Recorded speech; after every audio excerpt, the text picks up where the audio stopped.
Hi guys! Share ko lang po sa inyo yung ating ipininta sa 20 by 20 by 30 inches. Hindi by.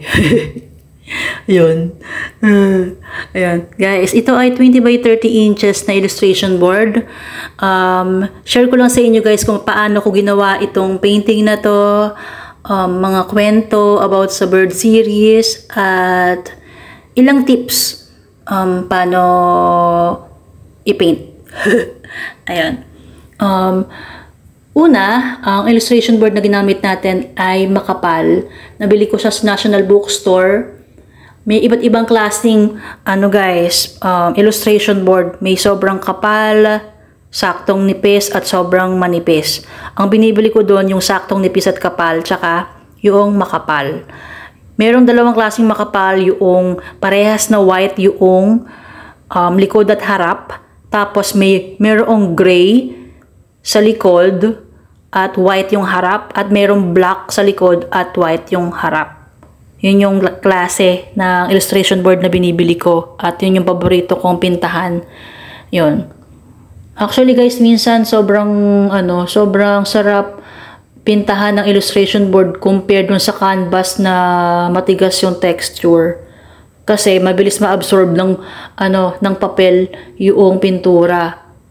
Sobrang kinis din nung illustration board na ginagamit ko. Ayun, meron din namang mura lang naman guys. Merong 33 pesos na hindi naman sobrang kapal, manipis lang din siya. Pero mas bet ko yung makapal. Ayan. Yan. Pero, syempre, kung marunong kang mag-paint, yun, ganun lang talaga kamura guys, yung illustration board. Basta lang, marunong kang mag-blend ng kulay.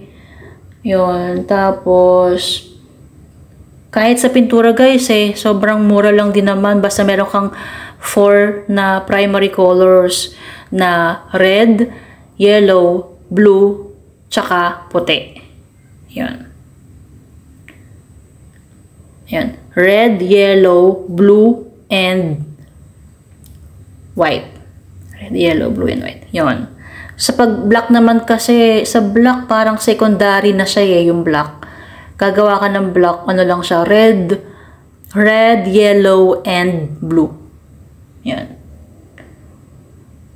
Kapag meron kang 4 na yon, sobrang sulit na yung yung mga gamit mo Yan. Parang pangalawa na lang yung may iba't ibang kulay ka. Yun. Pero hindi nawawala sa akin yung turquoise, gold. Yun. Yun naman mga hindi primary colors. Turquoise, gold, and mustard green. Yun yung hindi dapat mawala sa akin na kulay. Ayun. Tapos guys, maikwento ko lang, mga first quarter ng 2019 tayo nag-start gumawa ng bird series. So ilang taon na rin ang nakalipas. Yun. Unang benta natin na bird series, ano ba yun? Ang title ay Huni. Sa The Good Art Gallery yun na sold. Tapos yung pangalawang na sold, yung kauna-una akong nagawa, yun, niregalo ko dun sa isang KDO, kay Kadayan. Tapos, biglang nabili kay Auctions Manila. Ayun. Gusto ni Kadayan na ibenta. Pero hindi rin natuloy kasi hindi na tumuloy yung client.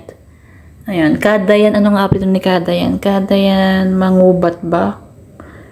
Ayun. Yan. Yan. Kasi nagbigay ako ng kasi meron kaming stage play namigay ako ng mga painting sa KDO, tapos sa director.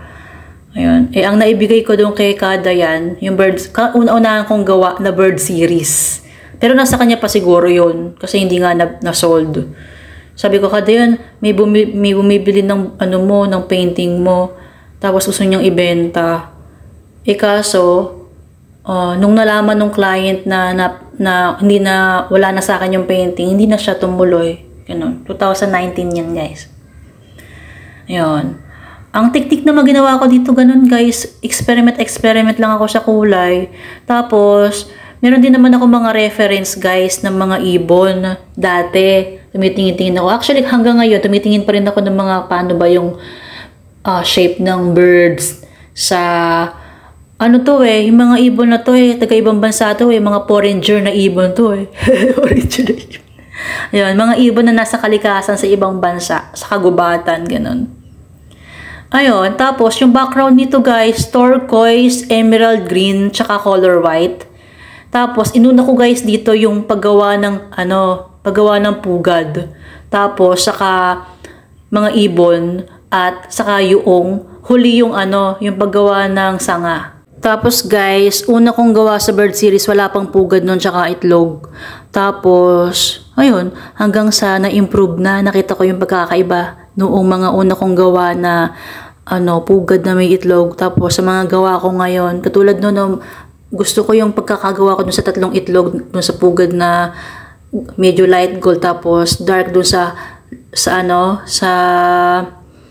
loob. Yun. Kasi parang nakikita ko na yung makatotohanan na pugad na hindi nakalutang yung mga itlog doon sa pugad. Kasi ito nakasayad eh, oh. Ayun guys, katagalan talaga, mas may improve pa talaga yung gawa mo. Ayun. At marami pang mga oras, panahon para mas ma-improve pa.